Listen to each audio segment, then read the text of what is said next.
Alright guys, so today we're going to be making blueberry jam, which I normally use on top of my pancakes. So definitely a super fast recipe for you. And the great thing about it is if you don't have blueberries, you can use any fruit. Strawberries, raspberries, blackberries, fresh or frozen, whatever you got can work. Now, we're just gonna need a small pot, and I put a little bit of water in there, maybe like 2 or 3 tablespoons.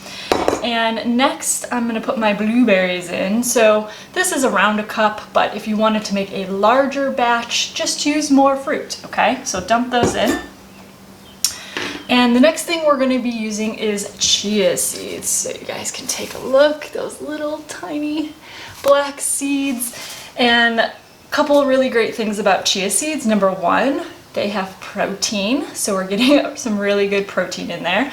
They're really good omega-3, omega-6 ratio, so super healthy fats. And the really awesome thing is that they can actually hold, I think it's almost like 18 times their weight in water. So they're really good to use as a thickening agent because they're actually going to absorb the water in the pot and create that jam texture for us, okay?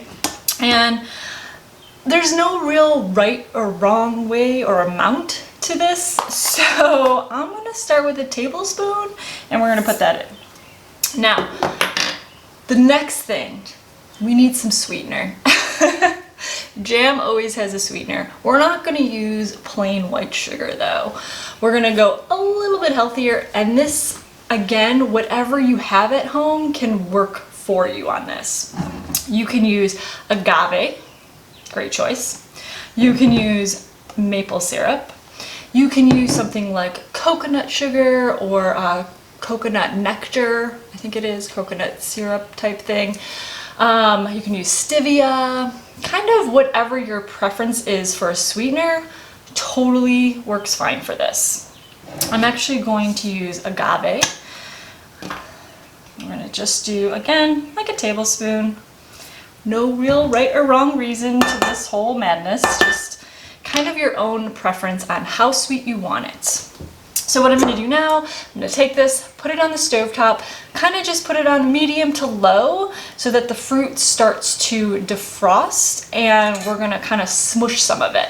If you're using fresh fruit to begin with, you may just wanna take a fork before you put it on the stovetop and kind of mash some of it, just because it's just easier to mix, and jam with ooey gooey fruit in it is just way better, right?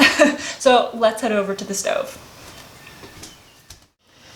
All right guys, we are back at our jam. It's been sitting for like 5-10 minutes, just kind of getting nice and warm. And what I'm gonna do now is I'm gonna smash some of the blueberries. So just grab a fork. And again, this is optional. If you want like full fruit in your jam, just leave it. But I kind of think it helps release some of the juices and just, I don't know, just gives it a little bit more flavor. So you can just grab a fork, and while it's cooking, just go ahead and smash down some of your fruit. Give it a good mix.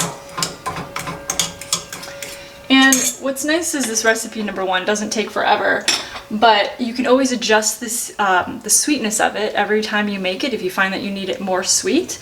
But I will say, if you find that it's not thickening as it's cooking, make sure you add more chia seeds, because that's a simple fix and it'll just, you know, grab more water and be more gel-like for you. And another thing, because you want this to kind of simmer on low for probably 5, 10, maybe even 15 minutes, depending on how much you make. If you are making pancakes or any type of breakfast, go ahead and start your pancakes after you get this on the stove, right? You can make your batter, you can start frying, and by the time you're ready to eat, this should be nice and thick and jam-like for you, okay? As soon as this is done, I'm going to show you guys what the final product looks like. See you in a few minutes. Okay guys, I got the jam. It's still piping hot. Look at that. Oh, it's so good.